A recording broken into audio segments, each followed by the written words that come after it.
नमस्कार दोस्तों, welcome to direction study point. मैं हूं सौरभ शुक्ला। दोस्तों, इस वीडियो में हम बात करने वाले हैं जो यूपी पीसीएल की एग्जीक्यूटिव असिस्टेंट की परीक्षा होने वाली है। देखिए, एग्जीक्यूटिव असिस्टेंट की जो परीक्षा होगी अब बहुत ही जल्द होने वाली है और आप ये मान कर चलिए कि आपका नवंबर के लास्ट, देखिए अब जितना भी होगा एग्जाम में नवंबर के लास्ट से पहले नहीं हो पाएगा। इतना पहले आप दिमाग में बैठा लीजिए कि ये परीक्षा जब भी होगी नवंबर के अंतिम सप्ताह में ही होगी या उसके बाद होगी। उससे पहले तो ये किसी भी कीमत पर नहीं हो सकती है।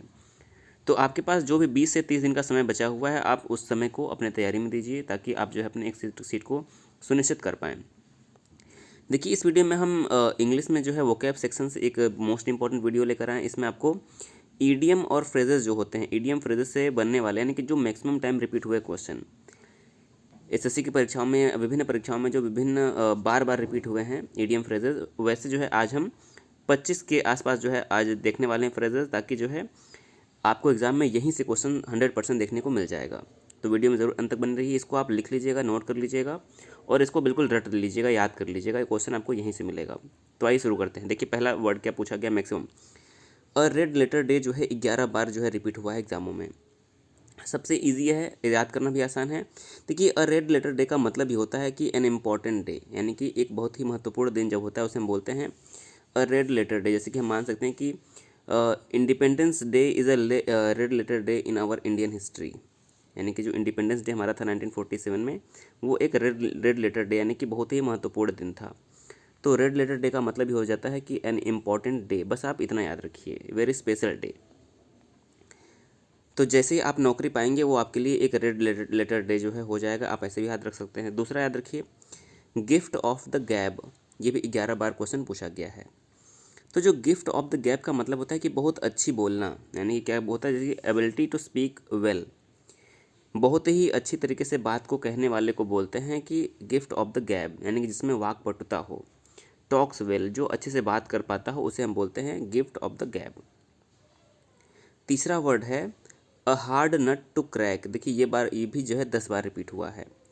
A hard nut to crack का मतलब होता है कि कोई मुश्किल काम करना, यानी कि अ डिफ़िकल्ट टास्क। यानी कि अगर हम देख लें कि इसमें वर्ल्ड कप चल रहा है, तो साउथ अफ्रीका को जो हराना था भारत के लिए एक हार्ड नट टू क्रैक था, यानी कि जो साउथ अफ्रीका का मैच था a hard nut for India, यानी कि hard nut to India Bharat के लिए क्या था, एक मुश्किल टास्क था और इंडिया जीत नहीं पाया। तो a hard nut to crack का मतलब होता है कोई डिफ़िकल्ट टास्क, यानी कि डिफ़िकल्ट प्रॉब्लम को सॉल्व करने का प्रयास करना। तो उसे बोलते हैं a hard nut to crack, जिसे सॉल्व करना मुश्किल हो, डिफ़िकल्ट टास्क। चौथा है कि अ वाइल्ड गूज चेज, ये भी 10 बार रिपीट हुआ, ये भी मोस्ट इंपॉर्टेंट है। देखिए, जो अ वाइल्ड गूज चेज का मतलब होता है कि निरर्थक प्रयास करना, यानी कि ऐसा प्रयास करना तो जिसका कोई फ़ायदा न निकले, यानी कि वर्डलेस एफर्ट इसे बोल सकते हैं। क्या बोल सकते हैं, वर्डलेस एफर्ट, यानी कि अनप्रॉफिटेबल एडवेंचर, यानी कि आप प्रयास भी करें और कोई फ़ायदा भी ना हो, उसे बोलते हैं अ वाइल्ड गूज चेज। अ वर्थलेस हंट और चेज, यानी कि एक निरर्थक प्रयास जिसे बोलते हैं अ वाइल्ड गूज चेज, जो है करेक्ट हो जाएगा। पांचवा पूछा गया है maximum time face the music, ये भी 10 बार रिपीट हुआ है। तो फेस द म्यूज़िक का मतलब होता है कि अपनी गलती को या तो मान लेना, यानी कि एक्सेप्ट द ब्लेम। क्या होता है कि टू फेस द म्यूज़िक, यानी कि अब म्यूज़िक का सामना करो, मतलब कि अब जो परिस्थिति आई है उसका सामना करो। तो टू बी पनिश्ड का मतलब क्या हो जाएगा, यानी कि अपने एक्सेप्ट द ब्लेम, यानी गलती को स्वीकार करना, और टू बी पनिश्ड यानी कि अब जो है पनिश किया जाना, इस आप बोल सकते हैं, यानी कि टू बियर द कंसिक्वेंसेज। सबसे सही इसका क्या हो जाएगा, परिस्थिति का सामना करना को हम बोलते हैं फेस द म्यूजिक, यानी कि आप परिस्थिति का सामना करिए। अगला है once in a blue moon, ये भी 10 बार रिपीट हुआ है। तो once in a blue moon का मतलब ही होता है कि जो बहुत दिन बाद हो घटना, यानी कि रेयर जो चीज़ हो। तो यानी कि जो रेयर हो या अनफ्रीक्वेंट हो उसे बोलते हैं कि once in a blue moon. जो घटना बहुत दिन बाद हो, ऐसी चीज़ को हम बोल सकते हैं once in a blue moon. सातवां है to be under the weather. देखिए, to be under the weather का मतलब होता है कि लो फील करना, बीमार महसूस करना।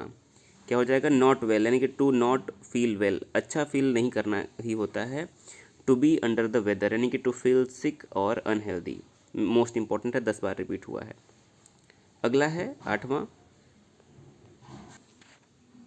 तो अगला हमारा वर्ड क्या है, टू स्मेल अ रैट। क्या होता है, टू स्मेल अ रैट, ये भी 10 बार रिपीट हुआ है। तो इसका मतलब हो जाएगा डिटेक्ट समथिंग रॉन्ग, यानी कि have a reason to suspect something, यानी कि इसका मतलब कह सकते हैं टू स्मेल अ रैट का मतलब होता है कि दाल में कुछ काला होना, यानी कि किसी भी चीज़ को जो है डिटेक्ट समथिंग रॉन्ग, किसी गलत चीज़ को पकड़ लेना, ऐसा भी हो सकता है।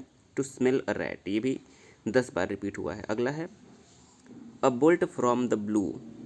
तो a bolt from the blue का मतलब होता है कि समथिंग अनएक्सपेक्टेड एंड अनप्लेजेंट, यानी कि कोई अचानक से कोई डिजास्टर हो जाए, उसे हम बोलेंगे a bolt from the blue.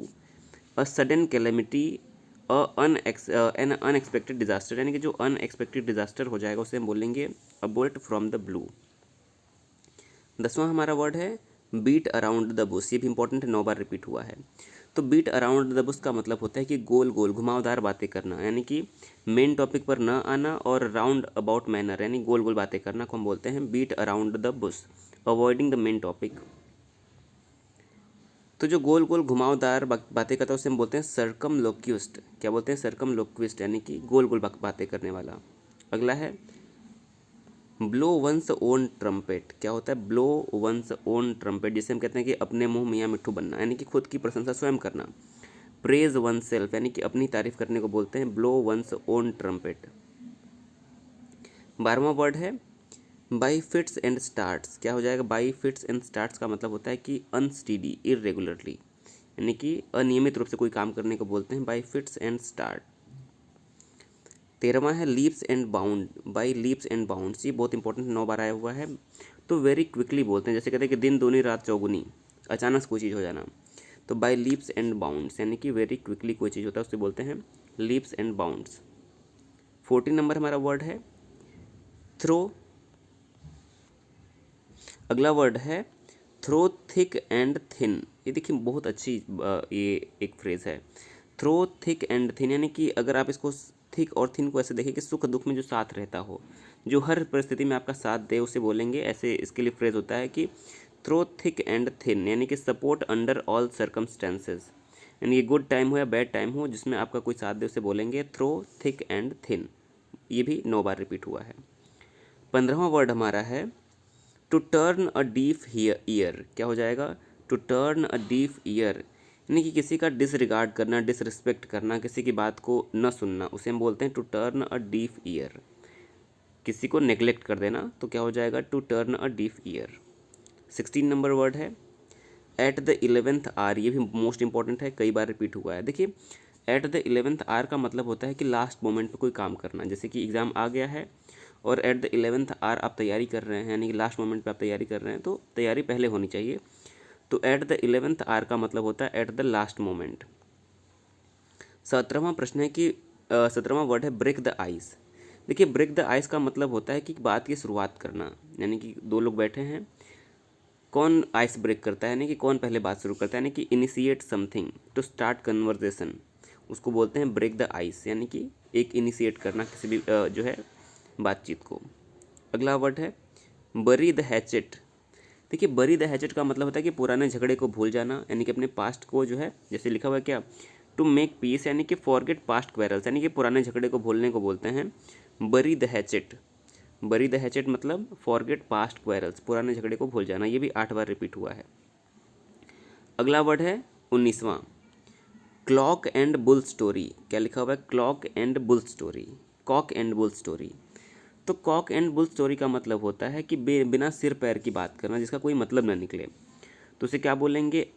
N implausible story used in an explanation और एक्सक्यूज, यानी कि एब्सर्ड स्टोरी हो, ऐसा हो कि जिसका कोई अर्थ ही ना निकलता, उसे हम बोलेंगे कॉक एंड बुल स्टोरी। ये भी 8 बार रिपीट हुआ है। अगला वर्ड है 20वां गेट आउट ऑफ हैंड। देखिए ये इंपॉर्टेंट है, 8 बार ये भी आया हुआ है। तो गेट आउट ऑफ हैंड का मतलब यहाँ से निकल रहा है कि गेट आउट ऑफ कंट्रोल, यानी कि हाथ से बाहर निकल जाना। गेट आउट ऑफ हैंड का मतलब हाथ से बाहर निकल जाना, यानी कि कोई भी चीज़ अनकंट्रोलेबल, कंट्रोल से बाहर निकल जाने को ही बोलेंगे गेट आउट ऑफ हैंड। 21वां वर्ड है इन द सेम बोट। देखिए ये अच्छा वर्ड है। इन द सेम बोट का मतलब होता है कि समान परिस्थिति में होना। Being in the same difficult situation, उसे बोलेंगे इन द सेम बोट, यानी कि आप और मैं सेम बोट में हैं, यानी कि हम लोग की परिस्थिति क्या है? सेम है। We are in the same boat. 22वां वर्ड है लीव नो स्टोन अनटर्न्ड। देखिए ये बहुत ही अच्छा है, ये हम लोग के लिए, स्टूडेंट्स के लिए काफ़ी अच्छा है कि लीव नो स्टोन अनटर्न्ड, यानी कि कोई भी पत्थर वापस जो है, अनटर्न का मतलब क्या होता है कि ऐसा कोई पत्थर न हो जिसे हमने वापस न फेंका हो। उसका मतलब कि हमने पूरा अपना एफर्ट कर लिया। तो लीव नो स्टोन यानी कि कोई ऐसा पत्थर बाकी नहीं रहना चाहिए जिसे आपने फेंका ना हो। इसका मतलब क्या है कि try all possible effort, exam को आप क्रैक करने के लिए आपको सारे प्रयास करने पड़ेंगे। तो क्या हो जाएगा, लीव नो स्टोन अनटर्न्ड। तो कोई भी यानी कि ऑल पॉसिबल एफर्ट को ही बोलते हैं कि leave no stone unturned. Most important 8 बार आया हुआ है। 23वां वर्ड है सी आई to I. C I to आई का मतलब क्या होता है कि किसी के साथ पूर्ण रूप से सहमत हो जाना। एग्री विथ ईच अदर को क्या बोलते हैं कि सी आई टू आई। अगला है 24वां स्पिल द बीन्स। ये भी इंपॉर्टेंट है, 8 बार आया हुआ है। तो स्पिल द बीन्स का मतलब क्या होता है, किसी का भेद खोल देना।